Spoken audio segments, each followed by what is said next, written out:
Not trying. The seaside is behind us, and this is off looking into the mountains, the coastal mountains. Over there is the red and white radio tower, and a river that runs up through there with the Buddha statue.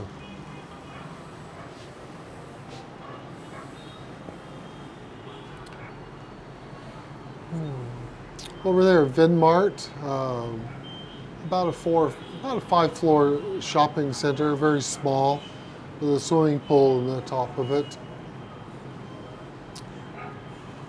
and with a government offices down here, turquoise in color. It's wow. Let's give it a little spin around and see what it looks like.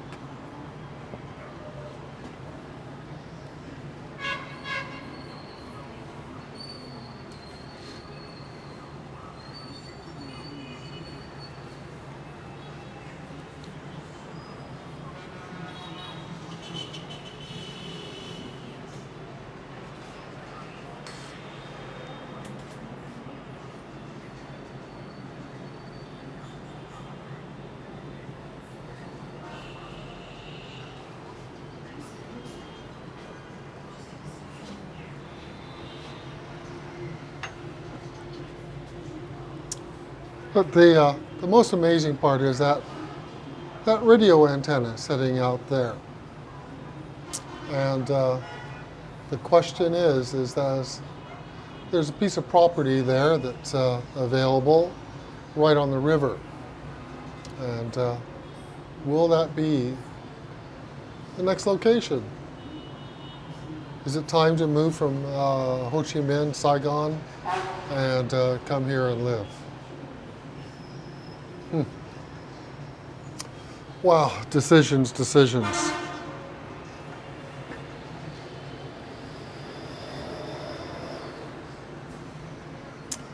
Trang is a crazy place. It's, how would you describe it? It's a resort on the seaside. On the surface, it looks like many resorts, but in practice, the Vietnamese people, the culture here, they haven't quite got the idea of how resorts work. What have I noticed in the 6 years I've been coming to Nha Trang as well? For starters, the taxi drivers, they used to be great people. They were helpful, friendly, and now over the last 6 years, the Chinese has been coming here, the Russians have been coming here, and there's been a change in the Chinese drivers. I mean the Vietnamese taxi drivers. They're very happy to rip you off, to not have change, to tell you one price, let's say for an airport taxi, and then say, oh, but you got to pay for the parking fee, you got to pay for the gate fee, you got to pay for this, you got to pay for that. It's quite hilarious, really, but I find it a little bit sad also. I can remember when I first came here, the streets would only get busy on special days, but now it's constantly just a state of craziness. This has become a playground for the Chinese. It's become a playground for people to come. And when I say playground, I'm speaking about it not in, let's say, just a fun way like you would think of, let's say, Bali. You know, there's so much other stuff that goes on here that maybe not best to get into on this video. But anyhow, it's a beautiful place. You know, I love it when I come here. There's the seaside, the sailing club. Get this, a sailing club. Everything about it is nautical, but it has no boats. What? How can you call a place a sailing club and have no boats? That's, I guess it's kind of like Brunei. You have Brunei Yacht Club, but at least Brunei Yacht Club had some small boats.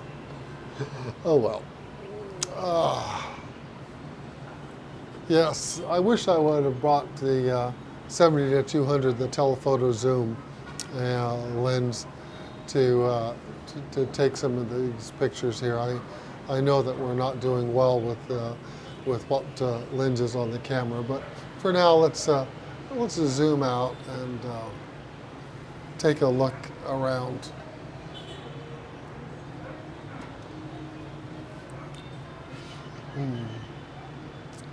Yeah, I don't know if we can see the antenna that's on the skyline there, but it's a cloudy day. The sun is beginning to come down, and it's about 28 degrees, maybe 30 degrees right now. It's a lovely day.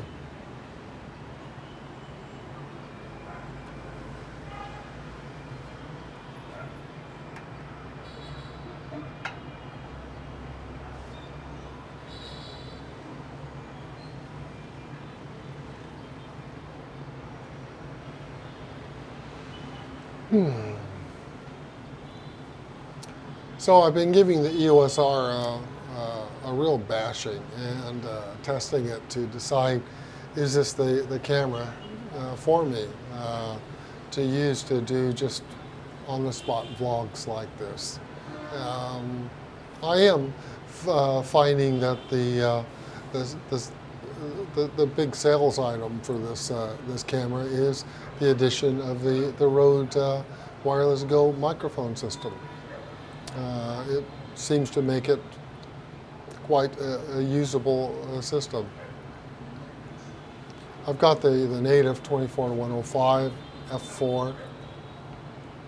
I do have a bit of ND filter on it to knock down some of the brightness. You know, is this the camera that I will be using? Well, I think time will tell. I mean, I think the C100 is probably not going to make the grade. You know, it's just a little bit of expectation that I had for it is falling short. Yeah, clearly there's the Canon C200, and the C200 is a fabulous piece of kit, but you know, I need to add a microphone to it. It's quite a bit. It's a lot bigger camera, even than the C100. It's huge, but huge it's still manageable. The camera that I use, it needs to fit into my flight bag, and it needs to be just ready at any time that I can throw out my thoughts on video quickly and easy without a lot of drama. And in my my hotel room here, it's amazing how much extra gear that I brought with me to support trying to do quick videos. And you know, I've been noticing for some time now that I really do need to do this effort here, focus on how to reduce the amount of equipment that I carry, and to reduce it to its absolute minimum and get a result that is very, very repeatable.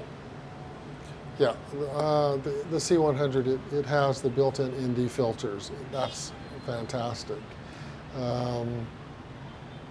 Dual card slots, fantastic. Battery life that will go on forever. The record time for the memory is more than adequate. However, the EOS-R, you do have to baby it a little bit. You need to take care with ND filters, polarizers, but it's small, it's light, and I think it will probably be the camera that will win in the end. The Blackmagic Pocket Cinema camera, no. No, it needs too much extra stuff packed around it. Sure, inside, the microphones are excellent. However, you do need an external monitor to it, and that's a problem.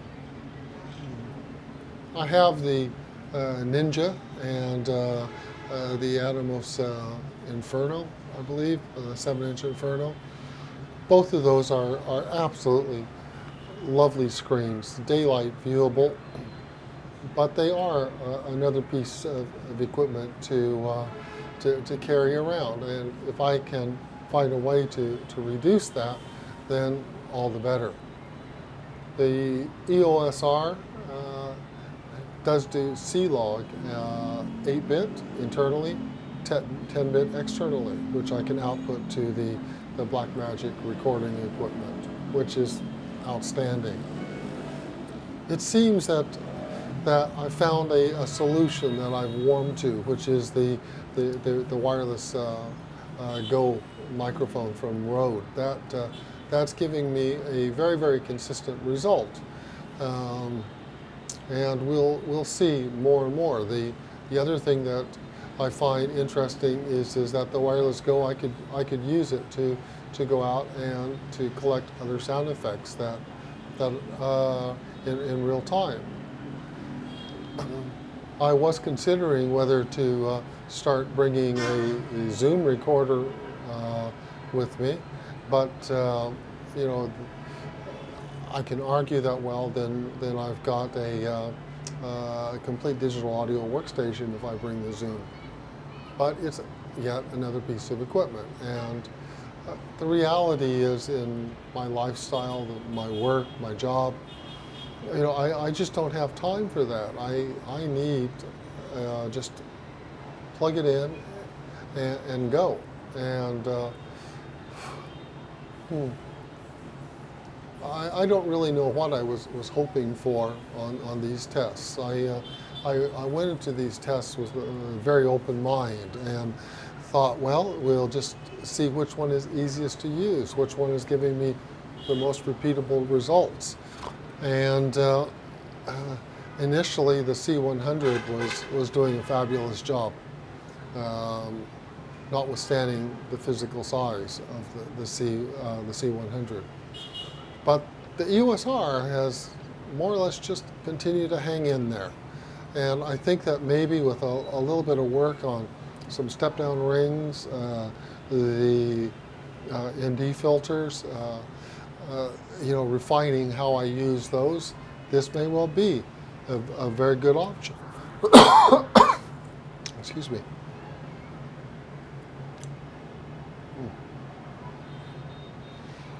If I pair the EOS-R with the 28mm EFS lens, I can switch immediately to 4K, or I can use the 40mm in full frame.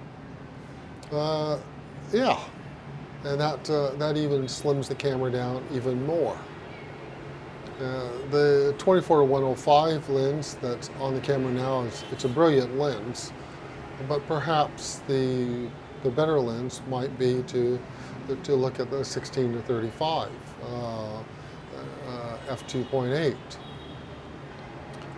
I think that the big plus here is if I can reduce this kit here that I'm using, then I'm opening the door to a 3-axis gimbal to occupy some of that other space, which would be brilliant, absolutely brilliant. The other things that I've found is I'm using this thing on a monopod, and it's balancing great, but I need to do a little bit of work on the connection between the camera and the monopod, either a ball head or a Manfrotto mounting system, and a little bit of work there. So it seems that maybe we've found a direction that needs to be more focused on, so that I can get on with my main project, which is the catamaran boat and the systems that I want to start releasing information about. That has been so much work has been gone into it. So other than that, let's take a moment and enjoy the sunset here.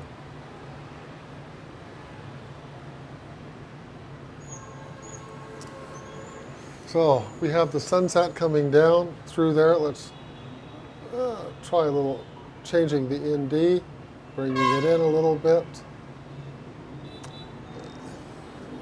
Excellent. This is the life. It really is. The only thing that's missing is a good cup of coffee, a smoke. You know, either the best thing I ever did or the worst thing I ever did was I gave up smoking. My God, I love smoking. So, the sun's going down.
Take it in my train.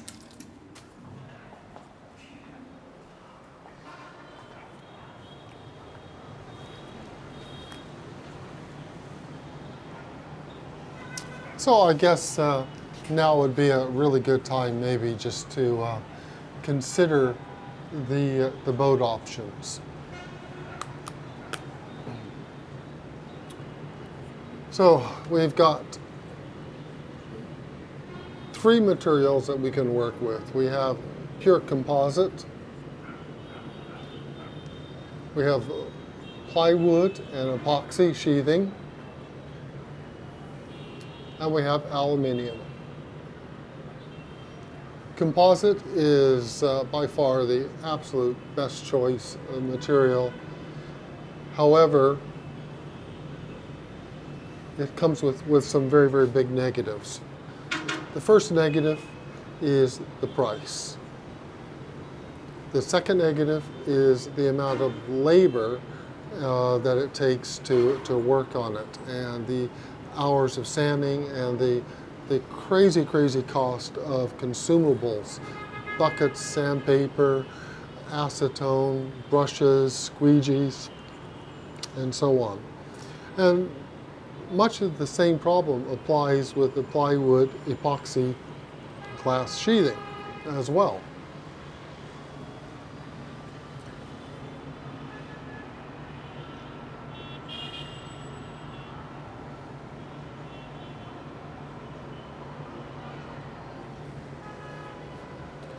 You know, the secondary jobs that you do on a boat, which I know all too well from my previous boat building projects, is when you have to go back and do a job over and over and over again, building up layers, sanding it back, keying it, putting on more layers.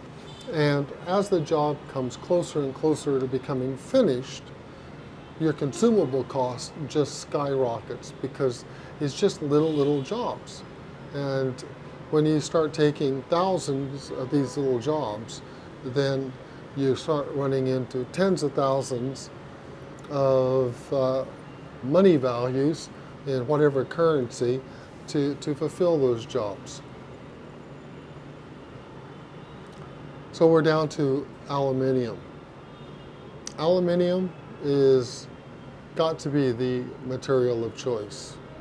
You get it, you CNC cut it, you weld it together, and once that weld is completed, the job is done. If you want to add something, you weld to it. If you want to remove a piece, you cut it out. So at every point along the way with aluminium, pretty much the job is done and completed and you can move on.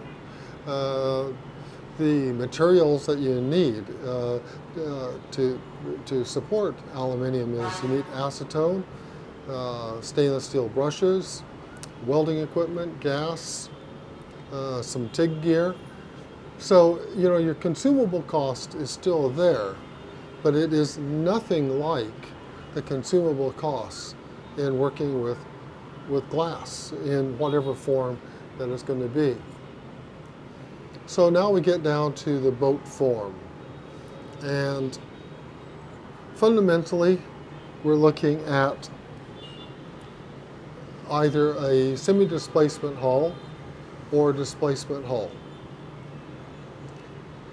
I think that the other big issue that is becoming glaringly apparent is propulsion. What propulsion systems do we use? Do we go with diesel engines or electric motors? Well, there's pros and cons to all of that, and that's something that we're going to be looking at here in the upcoming videos. We're going to look at the equipment that we need to use, the voltages that we need, the problems, the sourcing of some of the equipment, and some of the motors as well. But by and large, the biggest problem that I see is that when you look at the price of lithium batteries and you compare that to diesel engines, there's no comparison. I mean, just the batteries, not talking about motors or equipment. The batteries alone can be 5 or 6 times the cost of a pair of diesel engines. And you still do not have a big enough battery, so you're now being pushed into an arena of how do you get additional power. And the only obvious answer there is that you need a generator. The solar panels is going to handle the batteries up to a point, up to a certain speed. But beyond that, you've reached a point of diminishing returns. Now, a lot of companies have started using hybrid engines where it's a combination of diesel and electric. Well, I think that that's kind of being a little bit on the half-pregnant side. You know, either use one or the other. Regenerative power is absolutely out of the question. It's a great idea. It works in automobiles, works in scooters, but it is not a good proposition on a powered boat. If you're going to have a large solar array, then you can forget about a mast, you can forget about sailing. You know, you just will not be able to handle the loss of 50% or more, if you're lucky, of your solar panels. So there you're looking at only having a solar panel roof, and it needs to be big, which I'm right now just to kind of let the cat out of the bag. It looks like a solar panel roof that's less than 18 meters long and 9 meters wide is cutting it pretty fine for having a functional system. But more on that later as we get into the details of the architecture, the design. But back to the hull form. Okay, so let's take a look at this. The hull form is going to need to be fast, simple to build, to create the least amount of drag.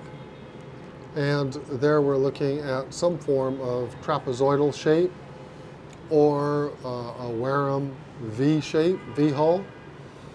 You know, there's pros and cons of both. So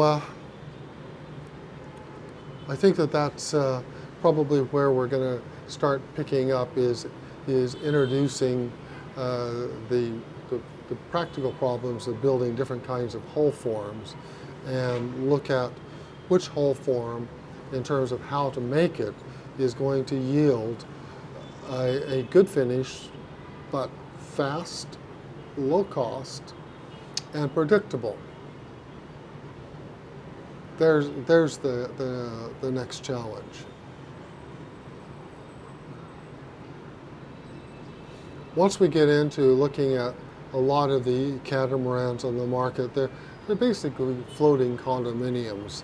You know, they're relying on diesel, they're relying on horsepower, and they're not fast. They're not efficient, despite all the propaganda that the manufacturers push out on these boats.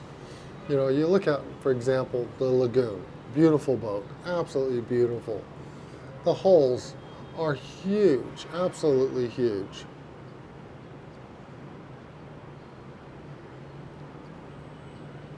So we're going to have to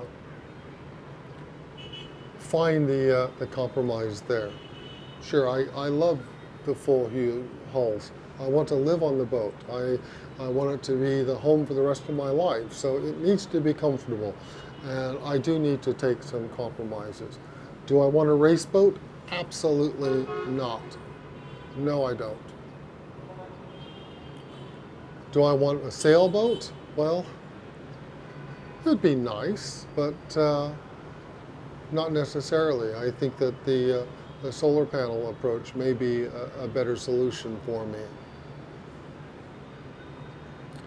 You know, I have to say up front that, you know, if we lose the electric motors and we replace those with diesel motors, then you've got to start adding diesel fuel, but the solar system takes on an entirely new face, completely. And that is something that really does need to be considered. The price of the system just drops dramatically.